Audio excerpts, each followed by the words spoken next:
Welcome back to She Made Studios. Here we dive into the minds of creatives and know what their journey is. So we are going to talk about the future of filmmaking, especially in an era where technology keeps advancing and evolving. We are here today with director Sukez, who is going to tell us about his story and give us tips we could adopt. We are getting started. Stay with us.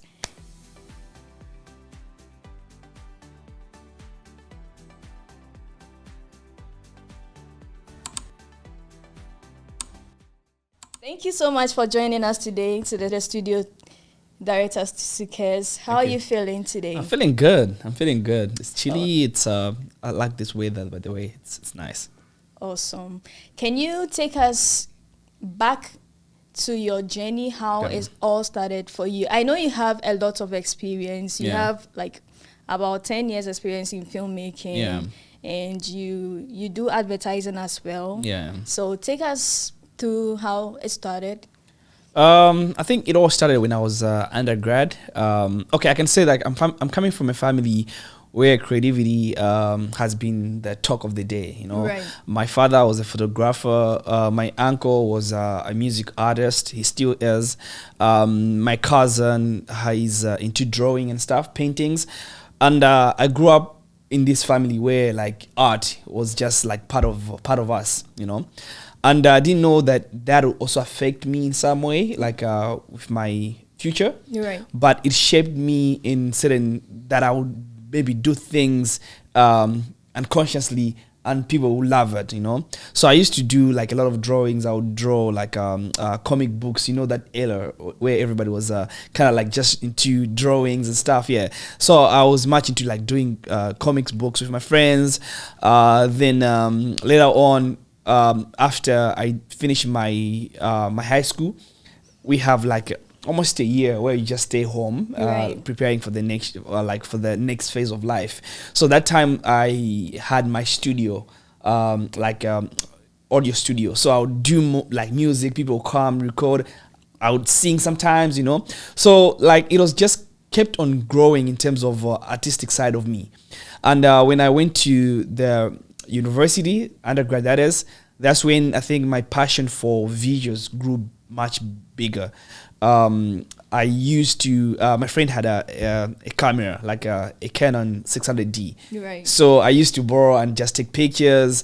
And until this day, someone says that, can you do a video of me? I was like, no, I'm not into videos. Like, yeah, just try. Yeah. So I did a music video and it came out great and people loved it. And from that time, everybody was like, man, this is good. You should try to pursue this career as like, you know. So, but I was like, a little bit hesitant because I was like, maybe I was studying IT that time. Mm-hmm. So it was something which I was like, okay, maybe I should try it. So I kept like people in the car, I would do a music video. Yeah. Then I would do some promo, like artworks and stuff, you know. And by the end of the year, that 2015, a lot of people like would kind of like see my work out there, you know. And I used to be now invited to different universities in my country to kind of like do sci-fis, music videos for people. And even companies started noticing me and they would call me to do adverts and all those kind of creative things. And until I was like, oh, maybe this is my career. This is what I should do. And when I finished my university, that's when I started a company, HT Plus Creation, with my friend. And we used to do a lot of documentaries, a lot of music videos, a lot of TV commercials.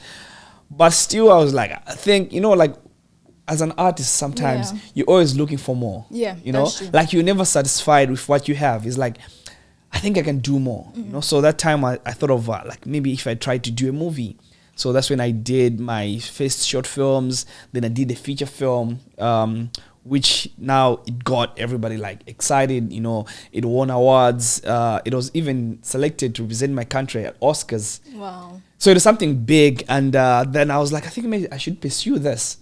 But coming from my country where art and also film is not that much of a career right now. Things are coming up, you know, but like someone they're doing that is like, I think it's just a hobby. Yeah. But I wanted to take it more over my career, you know. then I was like, then that's when I kind of like found an opportunity to come here in the United States to pursue my master's in film. And I think from that time, I think I've grown as an artist because right now it's not just maybe something which I'm just passionate about, but something which I'm also, I know the professional side of it, you know. Back home, I was just doing it because, it looks good. Yeah. I'll do it, right? But unconsciously, maybe it'll work better. People will say like, oh, this is good. Yeah. But I was like, oh, you know. No, that's not my best. Yeah, you know. But when I came here, I think I was like, I think this is my thing. And coming here, I've done like 3 short films, which right now I'm starting to put them in festivals and the like. But yeah, that's my journey. Like, so it's been like 10 years doing that, and I'm just looking for more as well. What kind of camera did you use? I used Blackmagic for 4K and 6K. I think that time it just came out. That was 2020. So I was one of the first people to have it, and I was kind of like privileged to kind of like test it. And the thing is, I didn't know what to expect. You know, like I've never done a film before. Yeah. And I didn't know what to expect. Later on, I knew that it's a lot of work. Like to make a film, it's not for lighthearted, you know. Yeah, that's true. It takes a lot of resources, a lot of time. Yeah. For me, I was like, I want to do a movie. We just do this. But I ended up like we're shooting every Sunday because we didn't have the money, right? You know, like first film, we're funding on our own. And we're shooting every Sunday because all the people who were working on that project were like volunteering. So actors, so Monday to Friday, people are busy. Saturday, that's when we start maybe putting things together. We shoot on Sunday. But I was like, wait, if we shot like 4 weeks and we only have like maybe 10 minutes of a film, how are you going to finish for the, like, if you want to look for 1 hour? Then that's when I was like, okay, you know what? We don't have the money, but let's try to put something out so that people can be able to feel that something's coming up, and probably they can come in and help. Yeah. So we did a trailer, and it got a buzz. You know, a lot of people were like, "Whoa, when is it coming out?" I was like, "We haven't even shot it." You know. Then Well Wishes came in. The company which I started also, we had some people now like, oh, I want to support you by giving you business to maybe to do this. Then we ended up like shooting the film, and like now we're like, let's go to the camp. So we found money, we went to the camp 30 days straight, shooting each and every day. And by that, we were like, oh, now we're done. Now it comes to post-production, which is another hassle. You know, like a lot of people probably will kind of like undermine that, but that's also, it takes a lot of time than even shooting, because shooting, you shoot for 30 days, you're done, right? But if you're looking at editing, you're looking at sound, mixing, everything to come together, you're not looking less than 3 months, you know? Yeah. So it took time, and the storage for that things, because once you start working on things, expand, you know, like when you start editing. So we need to have like bigger computers as well, another like also costly. But at the end of the day, we were able to pour out, and but we learned a lot that it's not easy, and it's a lot of work. It's really not easy. And one fun fact is, once a trailer comes out, like it gives you some morale, it boosts your confidence too, and then gives you some edge to go on production and do what you're supposed to do. That's great. Yeah. That's great. Awesome. Yeah. So in terms of post-production, as at the time during your first movie, what kind of software did you use for editing? We used Adobe Premiere 2020 that time.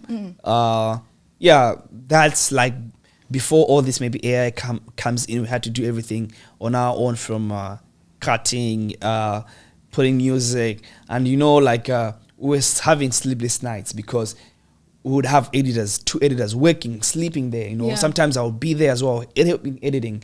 And after that, then we had to go to the visual effects team, the sound department. It was just, and I remember like even before the premiere, we set a date. We like, okay, I think we'll be done by this time, because that's how films work. It's like you set a date even before you shoot. Like right now, we can say that even, let's say Marvel, they have already a calendar that we're going to release this film in 2030, or maybe 2027, right? But that film probably right now it's on the script. They're writing a script, you know, it happens. So we also had that like kind of like a calendar that, okay, I think we're going to have it ready by this time. And I think we underestimated the time, because by 2 days, okay, you know, like when you work on something as an artist, it's like, wait, I can try to do better. So we kept on working after, even when we showed people like a month before, they're like, this is good. But we watched it again. I was like, nah, let's change this. Let's cut this. Let's move this. Let's add this. You know what? Let's go get a pickup shot. So we ended up like a week, even 4 days before. We're kind of like fine tuning stuff, you know. But yeah, even the premiere was very good. We had a good attendance by then, and that was like 2021. In my country, like to have that big of a premiere, because it was during COVID as well. Yeah. So premiering a film during COVID, we had to make sure that people, it has to be contactless. So it was like a drive-in cinema. So we had more than 1,000 cars on a car park on a bigger screen. Like we had to put 3 screens and stuff. So yeah, and it was something which I think a lot of people now were like, I think people can come out for films, and it gave hope to a lot of filmmakers in my country. And after that time, we have a lot of now people coming out premiering their own films as well, which when I look at it, I'm proud, because there are people who took the film maybe to another level in terms of premiering and stuff, and we took it to another state, showing people that, wait, it can be done. And right now I'm also happy that other people have taken it to another space, to another level as well. And I would love to see that more from African countries, like doing big premieres, and also maybe having their films in big platforms. Awesome. So this is actually a learning space for people. For people who don't understand who a director is, maybe on a film set, can you, in simple terms, explain who a director is? What's the role of a director? So as a director, you are in charge of the creative outcome. Right. So anything which people are able to see and are able to hear, the number one responsible person is you, the director. So in terms of directing actors, like how they should conduct themselves on the screen, if they're turning this side, if they're like, let's say, interactions, they tone, like everything. As a director, you're in charge of that. Like costume. So you're kind of like, you're like the boss of the creative side. There's a boss for who pays who, but there's a boss now, you as a boss who on the creative side. You're the one, let's say, you said, I think let's have this wall. Right. So the same way director also make, no, we don't want this empty space. Can we put something behind? Okay, I feel like maybe you're talking so loud. Can you bring it down? So he is in charge of, he or she is in charge of almost every creative decision on set. You work more on the pre-production, but also on set, but also after. As a director, you are like 360. You have to be there from the beginning to the end. Other people will just come, join during maybe shooting, off they go. They don't care how that product came out, but you're the one, okay, let me go see the footage. Even, others will not care like how the footage came out, but you are stuck with that forever, because it'll be your name, by the way, which will be there, like it was directed by this person. So you need to have to be paying much detail attention. That's really challenging. I don't know how you make it work, because you have a lot of people. Sometimes on set you find like a lot of actors and actresses, and you have all these people behind, and you are in charge of all of them. Everything. And who also controls the director? Who controls? Your boss? Your boss is the producer. So as a director, what you're doing is like, okay, I need this shot, right? But the resources for that shot to happen, someone has to provide them. So now the producer, they say, for example, I need this shot to be very tight, but there is no lanes maybe that can shoot that kind of shot. Right. That means maybe it has to be hired, right? So the DOB was like, okay, the director needs this, and this is how much we have to hire. So the producer who has to find money somewhere, So it can be his. Make it work. Make it work. So the producer is the owner of the film in terms of financial, so he can go to executive producers now. So these are executive producers. These are people who just maybe even not on set. Sometimes they can be, sometimes mostly not, because these are just people who give you the money. It can be, let's say, a bank. It can be like a grant. So for example, myself, I was a director and I had my partner who was a producer. So let's say we don't have the money, but he knows people who can help us, maybe even loan us money. So he's the one to make that call. Okay, we need this money. Can you lend us? Okay, if not, can you give us this money? But yeah, so it kind of like that's your boss, because if they say, no, I don't think we have the budget for this, then you as a now director, you have to lower your standards. Yeah, if you say that, okay, we're supposed to shoot this maybe 10 days, but the producer says, no, we don't have budget for 10 days. Try to make it ready within 5 days. So you as a director, find a way how you can compromise that to work within 5 days. That's so tough. Yeah, that's the relationship between the director and the producer. It's like going to a parent. Okay, I need school fees. You get it? Right. Yeah, I like the separation of roles and the checks and balances within that space. Yeah. Has there been a time where you had to be your own producer and a director at the same time? Yeah.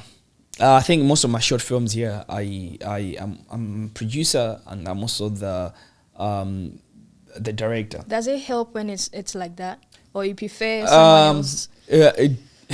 It depends the scale of production. Okay. Because like on a bigger production, right? You're having pressure for you to shoot within number of days. So you have to look at creative side, which you have a script which is 90 pages, for example.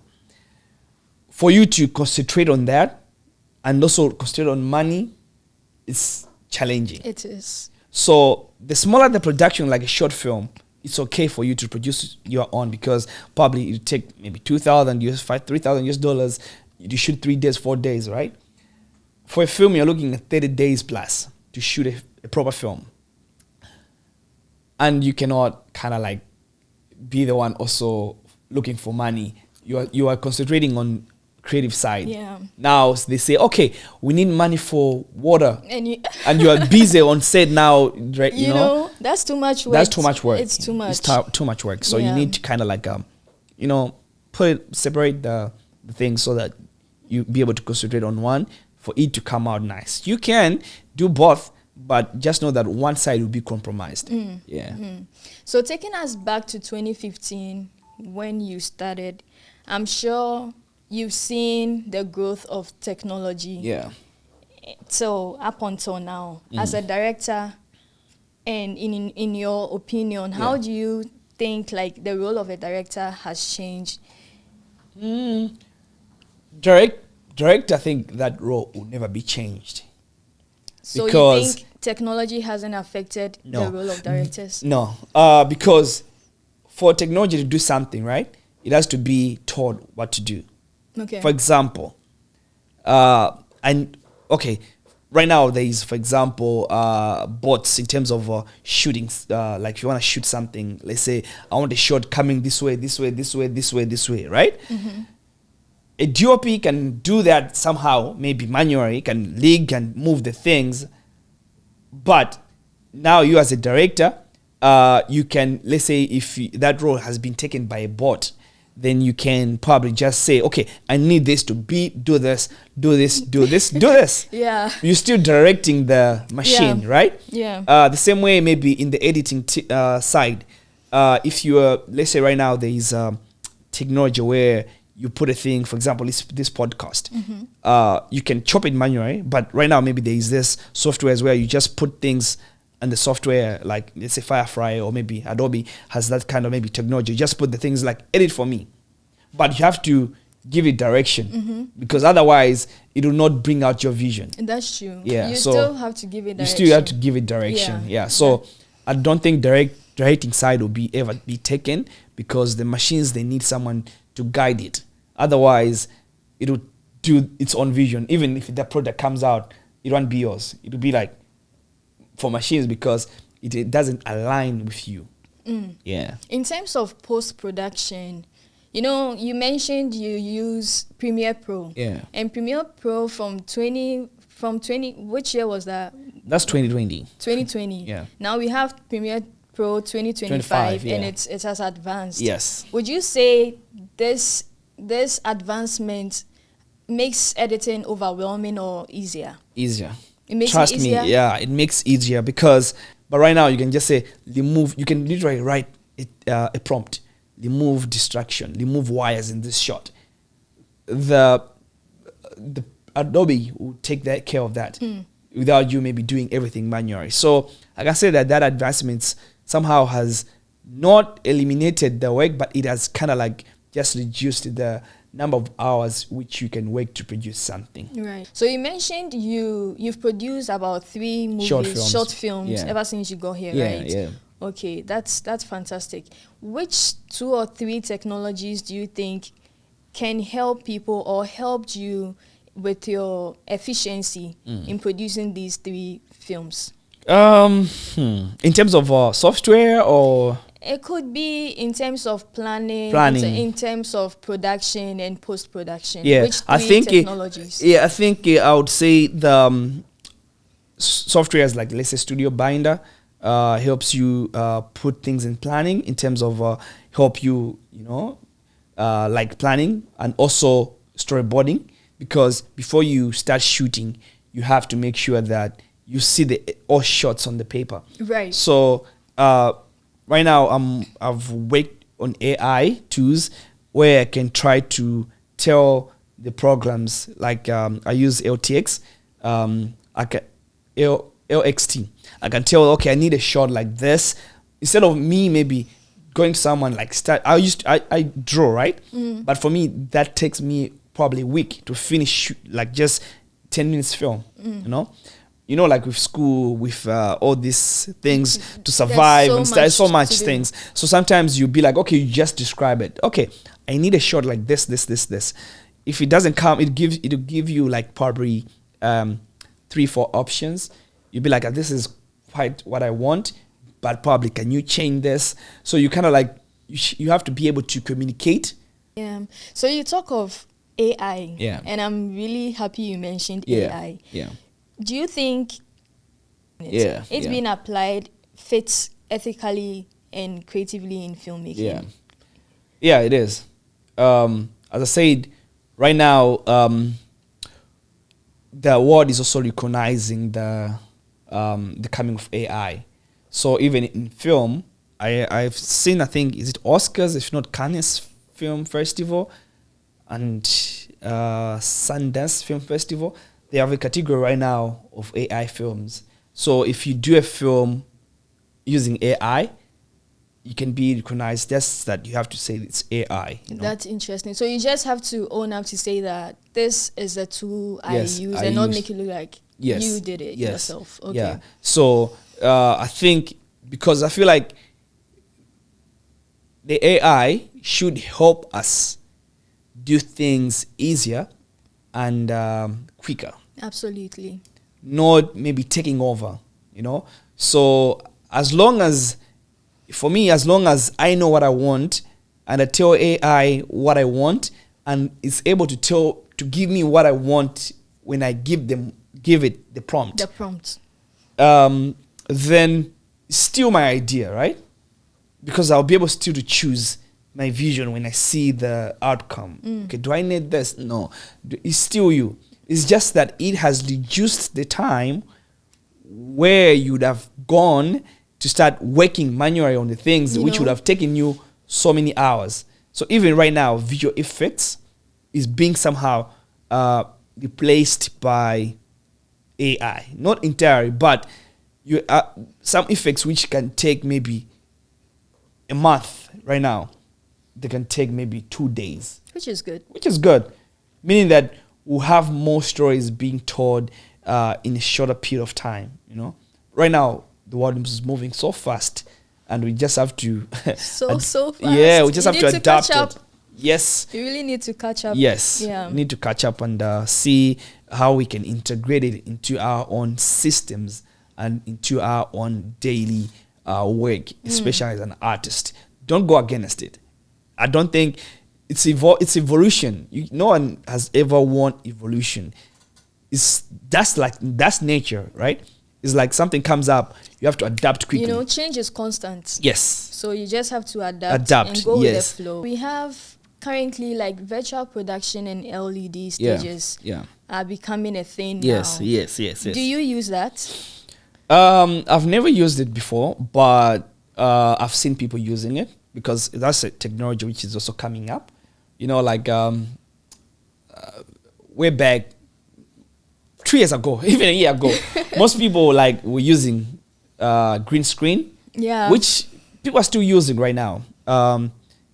But there is now this technology of LED, which you're saying, and VR as well. You know, it's a thing which it's expensive, yes, because new technology every time it's expensive because it's new, right? But with time, I'm pretty sure that it will become affordable. Because to buy an LED screen, and that kind of VR, you're looking a lot of money, right? Yeah. So students, upcoming filmmakers, even small institutions, they cannot afford that kind of infrastructure. So all we have to do is maybe just learn first of all the theory part. Yeah. Learn it from there. Oh, for me, I know, okay, I've never used it, but at least I have an idea. Okay, this is possible. When the time comes where I can afford, or probably I'll need to use it, at least I'm not going there blank. I'm going there with an idea. Right. So it's the same thing. I think let's just wait for the time. I think we'll be able to use that kind of VR and LED screens and for our films and shooting the whole film in a space like this where you don't need to go on the location, because trust me, when it comes to film, the most expensive thing is moving people from one location to another and feeding them. And even in terms of climate, you don't have control. It's a natural thing. Yes. And so when you're moving from one location, to the other, you have to... There have been times where I remember when I was shooting my first short film here, it was horrible because we went on set like today. So some location, right? We need to shoot like 3 days. So when the first day, the weather was okay. The weather was nice to us. The next day, so windy. The third day, it was raining. So as now you have shot, you look at these things like, guys, how best can we have this to match like it was shot in a single day? You know? Because, why when you're doing it in studio, it's crazy because aside that, you don't have control over the time. Yes. For each of the characters, everybody has other things to do. Probably they've planned their week to say that 3 days I'm gonna be on set. And now the weather mess everything up, and so now you have to now plan with especially here, like in America, it's everybody's busy. Everybody's busy, and if you mess up, I remember like my actor told me that I'm available from 6 p.m. to 9 p.m. And they mean it. They mean it. So they don't care that the weather will be like this or maybe there was this. No. When time's like 9 p.m., you're done. We are done. You have to let me go. They have other things to do. So that's like in controlled space is so right now, even I'm like, you know what? If I'm ever shooting outdoor, I really have to be sure. And when I'm writing, I'm always trying to have minimum shots outside, minimum scenes outside, because I know the weather, I know trick of sound as well, all these things play a part. But when I'm shooting like in a controlled space where I can say, dim light, I know this shot is not good, let's try to do this, I'm able to control the space. Right. So the control, that's where it gives you more freedom of time, and also maybe engaging and maybe do more in short time. Yeah. This technology, like we are talking about LED and all of that, do you think it has potential of eliminating or replacing the traditional on location stuff? Yep. It does? Yeah, because first of all, you have to know you're cutting cost. So in filmmaking, the more the budget is less, the better if you can able to produce something good with limited budget. So I feel like it's a technology which you just have to adapt it because it'll make the things go lower. Yeah. Same way I think even cameras right now, people are using $5,000 camera to produce something good. Even $2,000 to produce something good. Way back, you had to have $50,000 just to hire a camera, not even buying, to hire a camera, you know. So, but it's coming with technology. People are like, you know what? I think you can use a small Sony. Look at this film creator. They used FX3 to shoot the whole film, and it's one of the biggest film in the world. But they used like $3,500 camera to produce something good. So they didn't go and hire from Panavision or probably all these big companies, which they'll charge you $20,000 just for you to hire the camera, not even buying. Buying. Yeah. So, but that's how the film industry has to work. Make sure you produce good things with minimal budget. Right. So in terms of meeting high standard film, do you think it has to do with the camera you're using or your... I think technology, cameras play a major role in film production. But I think what matters most is the story. What are you trying to say to the people? Right. That's what matters most, because I've seen high budget films with that didn't make it. We have seen that, but having something which can stand out of test of time. Right. So first of all, it's the story. It has to be good. Two, it's people who are behind that. So the story, then two, I would say, in my opinion, is the people who are behind the camera, who are behind the scenes. Three is also the performance. So you're looking at all these factors in. You are factoring in equipment. You are factoring people behind. You are factoring people in the thing. You factor in the where you're shooting as well, because you can have a good story, but if you're shooting in a plain background for example, it's not gonna have that effect which you want. So I would say that it's only equipment. Yes, it might play a role in having something quality, but most people were watching our films on phone, on laptop. Yeah, especially like let's say most of the countries, I could say, they don't have that privilege of going to cinemas, or if cinemas are there, they are not that kind of high quality, which for them is like 1080 is fine. So you end up, you're spending like to shoot something in 8K, but later on you downgrade it to 1080. It doesn't really make sense, So we end up like shooting films in 4K, but everybody watches them in 1080. Yeah, it's good for archiving, because it'll stand long test of time. But in terms of right now, I feel like that should be secondary. That should come in yet, but first of all, you have all this, like the foundation should be good.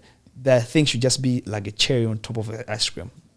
You're spot on your explanation, because to me, I see how linked everything is. It's not just about the camera, it's about the actors, it's about the people manning the cameras, the story is very important, because you could produce something which is good, but if the actors are not good, people may not, necessarily watch it. Yes. One person will watch it and be like, this film, no, don't even waste your time. And that is the end of it. Yeah. So I feel you on that. Yeah. So we need to have stories which people can feel that, I think something which original. I think original stories sell. I feel like if you have original story which you're not copying where people have never seen it before. I think it kind of like gives the vibe. Okay, I've never seen something like this. Look at right now, Sinners. It's an original story by Ryan Coogler. It's one of the best films which is hot right now. It's an original story. It's about being original. Right. Trust me, if they have taken a film which it's a remake or something, sometimes I'm like, I've watched this before. Yeah, they might sell because they have that kind of cut, like people who follow. For example, if Lion King comes out tomorrow, despite everything, people go watch it, but it won't be exciting as the original. It's like the original is like, oh man, that was nice, unless they have a new story to it, a twist to it. Like I think they have done Mufasa. It's not the original Lion King. Yeah. It's a new story. It's a new story. Which I'm like, oh, okay. Yeah, I've seen something like this, but the story was good for me. Yeah. So let's change the conversation a bit to social media. You know, like right now, social media has created a space where we have a lot of content creators using TikTok, Instagram, creating short stories, reels, where people are really like taking it in very good. Do you think virtual filmmaking is here to stay? Because I see like people are really making waves with just a phone. Yes. You know? There are some people like whom I follow. They do short skits. There's Enwa, I don't know, he's very famous. There's this guy, what's his name? Zach King, for example. He does this small, quick 30 seconds, you know. It's amazing. It's amazing. We can't deny the influence of social media. Right. Trust me. This is, as I said, things are evolving. Right now, even cinema is dying. That's a fact. Unless right now, probably with coming of IMAX, people are like, okay, I want to see this in certain type of technology, but if it's just a normal thing, I don't want to do that. You know, people are watching now maybe in 3D. They want to have certain experience if you go to the cinema, not like something which you can experience it at home. You know, right now even people are building their own cinemas in the house. You know, so social media, it has influence, especially like with the skits, because you end up, as I said, people don't care much about the quality of the thing, as long as it has certain standard. Yeah. But right now, iPhones, Samsung, they're having good cameras. Yeah. You know, if you're shooting something which people view on the phone, people are making money. People are getting rich using like content shot on the phone. Right. So we cannot deny that. I think it's just a matter of that.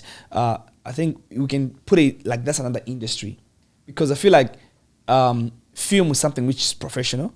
Because for me, I watch a skit today, but I don't think it will stick to me the way of a film can. You know, I'll laugh, but trust me, tomorrow I cannot. You tell me, I'll just say like this skit. You know, this skit. There was this guy. I'll try to explain it. But tell me about a movie. I would say like, have you watched this film? Yeah. I'll tell you about the emotions it has brought to me. So for quick relief, relaxing and stuff, TikTok, you watch, but that kind of like just goes. You try to save it. Probably a lot of people save things, but they don't even watch it. For the moment. Yes, for the moment. It's not for you to linger, you know.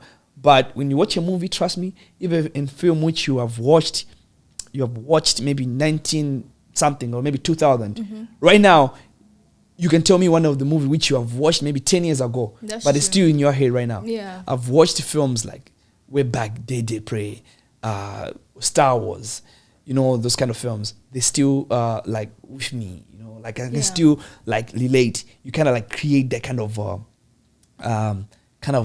legacy, right? You know, people are able to relate to film more with time than probably just a short skit. So we have to treat that as another industry. But if you want to go professional, where you really want to make a point, I don't know. Yeah, you can do that, but it's for like if you want to make quick money or maybe just tell something funny, 30 seconds, 1 minute, good. But if you want to tell like 1 hour story, then I wouldn't even advise you to shoot it on the phone. I don't know, you can, but the phone is a phone. That's fair. That being said, do you think directors should consider balancing cinematic storytelling with this? Like, I would say that let's treat this as another industry, because most people who do skits, they're not filmmakers. They are mostly comedians. Like, trust me, when I go on TikTok, I'm there to laugh and look at something. I'll look at Inoa videos. I'll laugh. I'll look at Zach King reels. I'll just say, wow, this is nice, you know. So if you are a professional filmmaker, I would say, yeah, maybe you can do that as well. for a quick money, quick turnaround, because the film, as I say, it's not just about the money as well. It's about what are you trying to say? What are you trying to tell people? Right. You are not just doing it for fun. Sometimes you're also trying to communicate your philosophy, and you are giving out a message. Like my film, I did a film, it was about corruption, because I felt like this is what I wanted to tell people, that corruption is bad, but in a movie, not telling them directly, but telling them the effect of that. So if I want to communicate something strong to me, I want to share that in a platform where it can stay for test of time.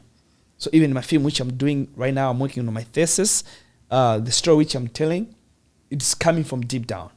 You know, I'm not just telling it for fun, but I want to communicate something, and someone watches it and they relate to that story, and I feel like, I think he's right.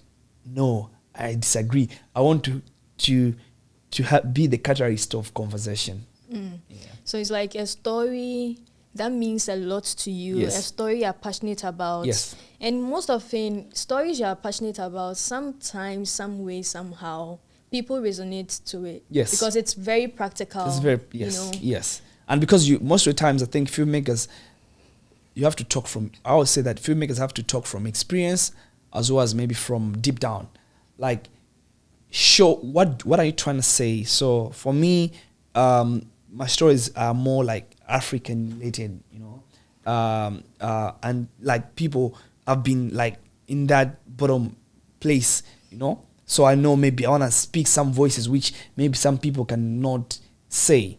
I've been young before, where maybe I didn't have the voice where I can express some of the things. Right. I want to say that now, you know, because there are other people who cannot say, they cannot talk.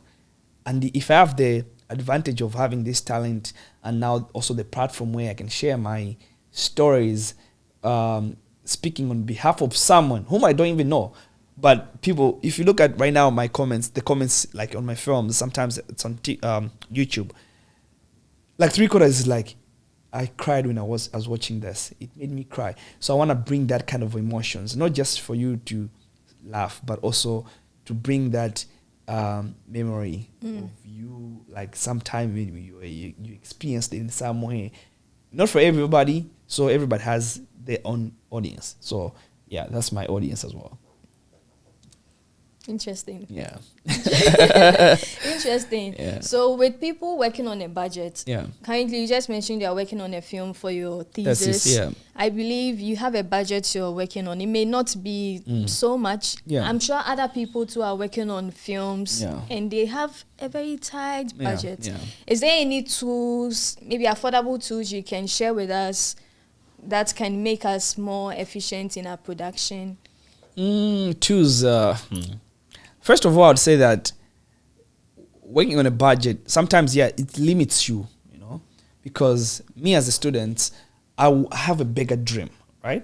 I have the film which I want to make, a blockbuster film, which like Of to really course. make it, Yeah. you need not less than $50 million, for example. Or like if you really like want to work 100%, like with the professionals, you know. But I know my capability, I cannot afford that, you know. So I'll try to work because I'm producing on my own with a fellow like alumni. She was here, Clarissa. She's helping me produce this film. Yeah. So we're looking at avenues, let's say crowdfunding. We're looking at reaching out to people with proposals and try to raise this over the summer. But I can't say that maybe there are tools. I'm also learning. I'm a student, so I'm kind of like learning of like finding out what works.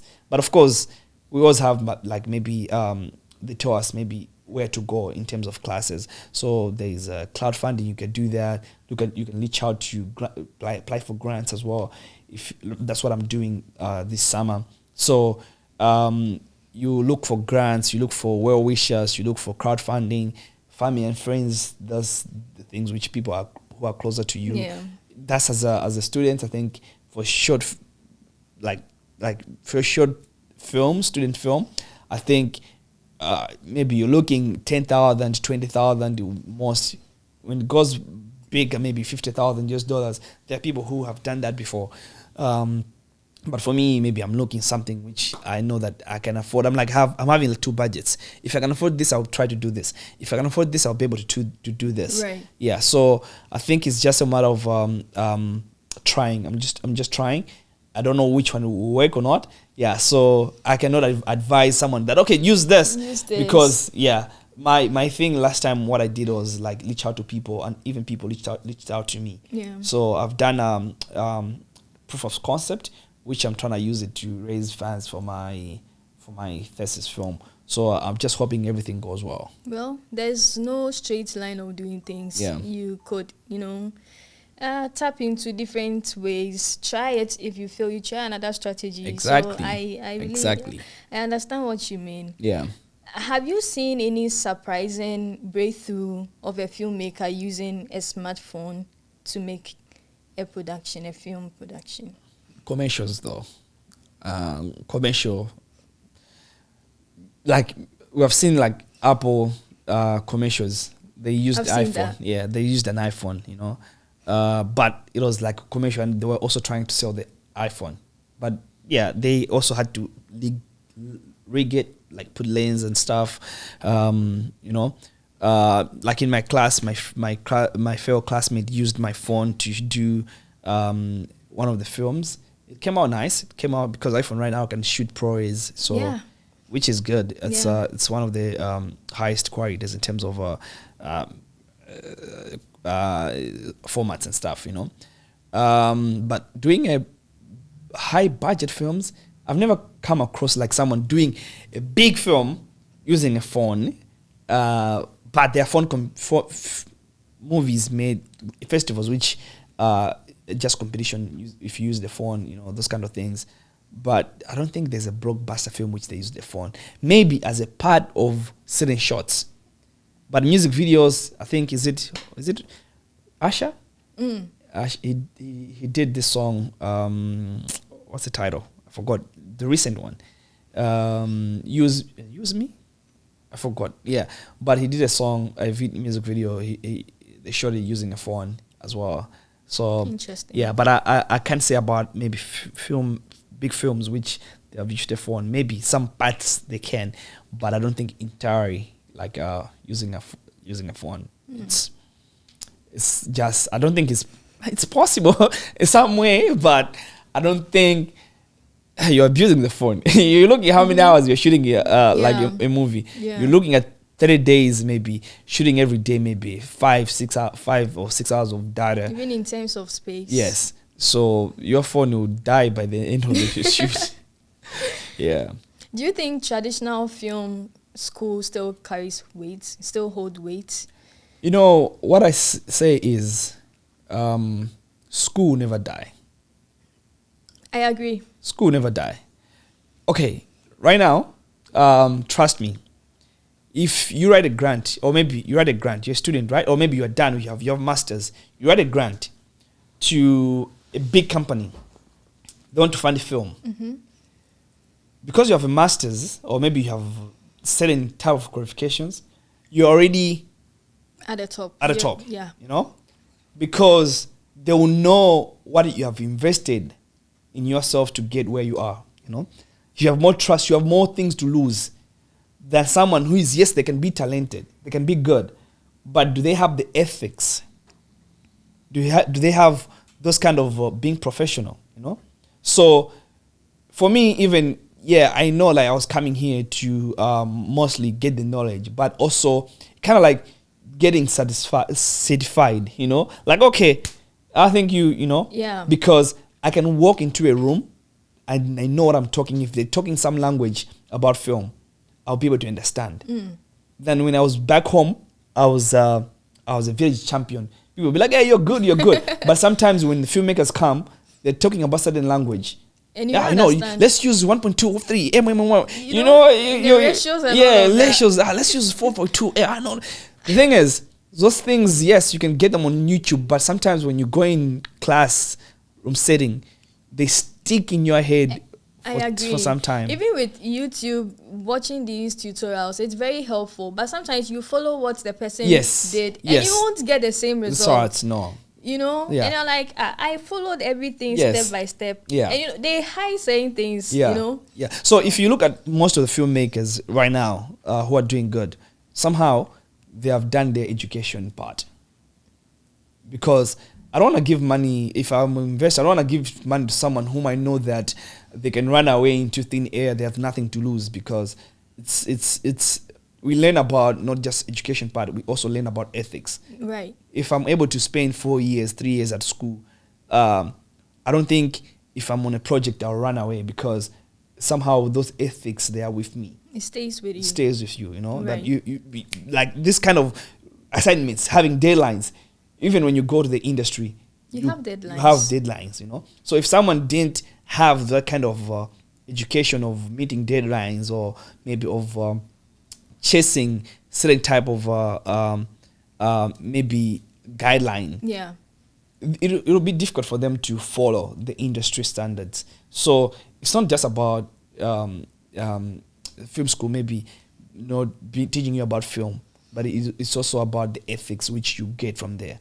But also, trust me, the best place where you'll be able to talk people, like understand each other, is a film school.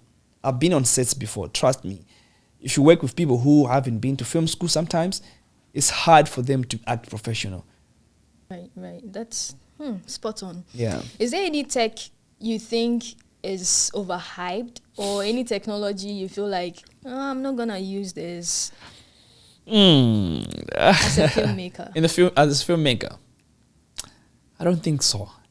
You know, like if there's a technology which is like it's out there, that means it has been experimented in some way and there's useful. I don't see where I can use them, but maybe there'll be a time where I'll be like, oh, You find a need for it. You find a need for it, you know. So I can say that technology, it's sometimes even like, I remember sometimes way back, even the phones like this, people be like, I'm not changing my phone. I'm sticking to this. it. Yeah, you know, there was BlackBerry, there was Nokia. yeah, there was Nokia is still there. free phones and stuff. There was Cement. yeah, you know, those kind of you know, some people were like, no, I'm not changing. I'll stick to this.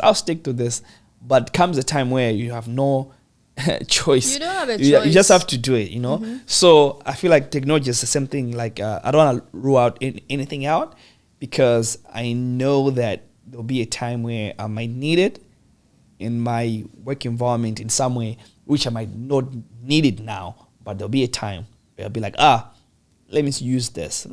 There are people even like using a dory. They're like, no, I use traditional dory. I don't want to use a gimbal. There are people who are like that. It's like, guys, I know dory, using dory shots is good.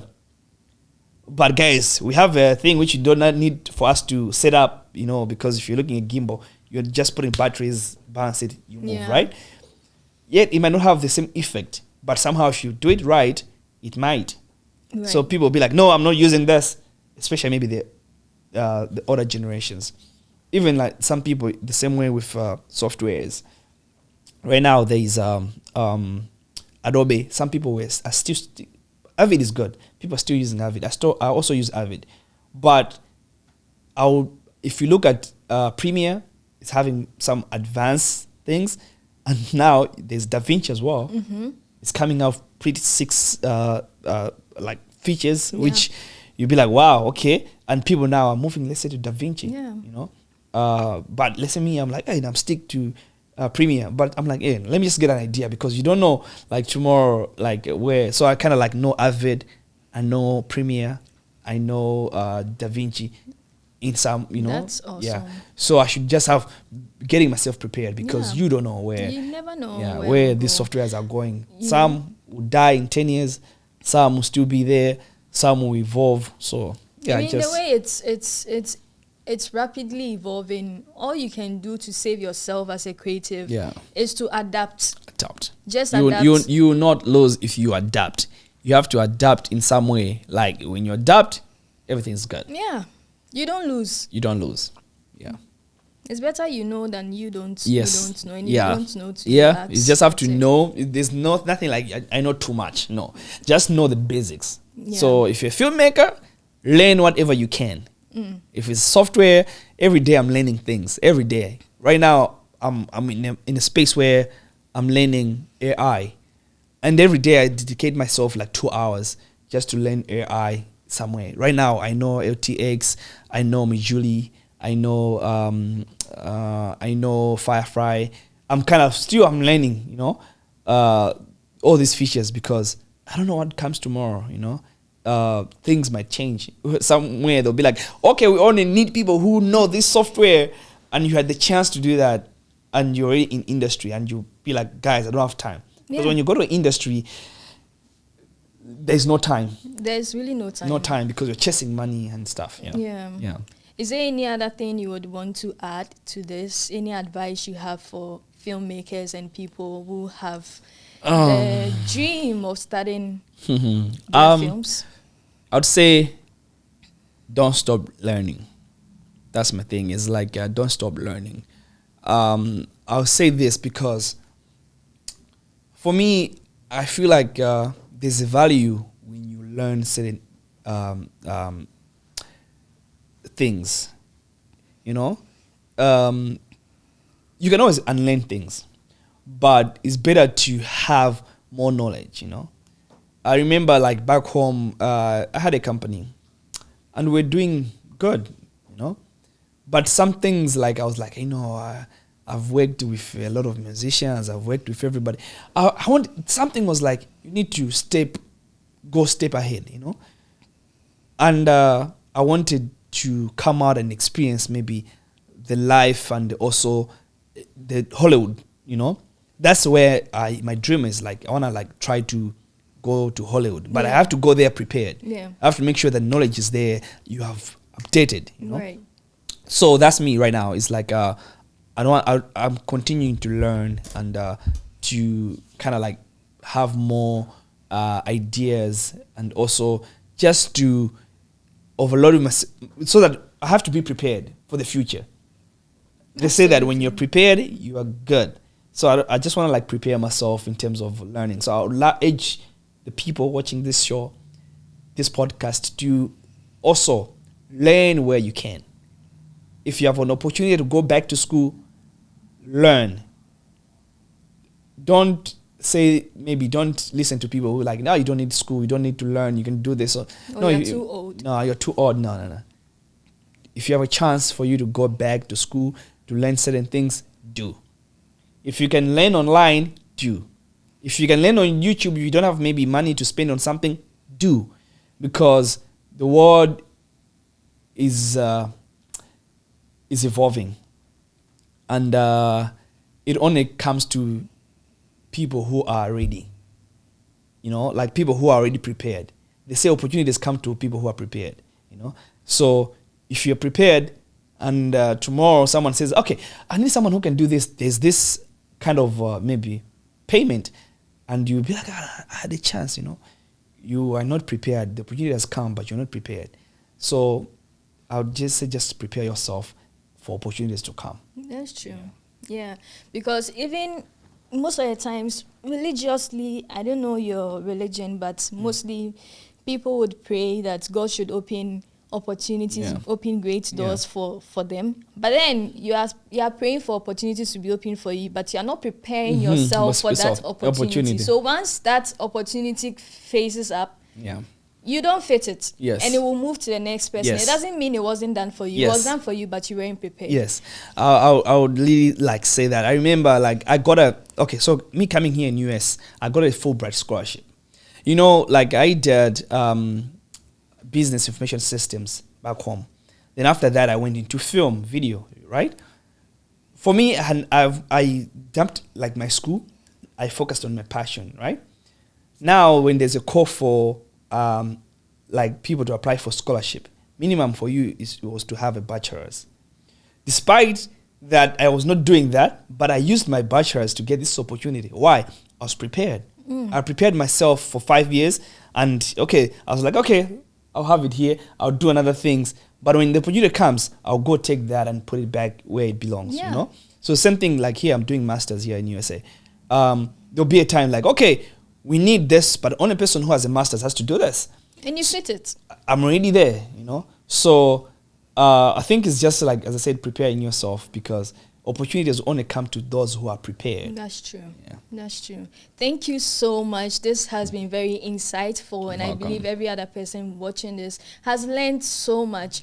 Thank you for joining us today, Director Sukez. Thank you. Welcome. Can you share your social media handles? Yes, my social media is Director Sukez for Instagram, Sukez on Facebook. I am Sukez on Twitter, X, TikTok, Director Sukez. So I'm very open. I kind of like, if you send me a message, if it's something about art, if something about career, if something about, like, if you want to talk anything which can help you or me or us or the world, I'm very open to it. Yeah. Thank you. Thank you so much. So this brings us to the end of this episode. Again, my name is Nina, and you can follow me as well on all social media handles at Paloma Asante. You can also like, comment, share, and subscribe to this channel to join the community, especially if you like the conversations we've had so far. We are bringing more professional people who have tons of experience in their fields. And so there's so much to learn from here. Stick with us and see you in the next episode. Bye.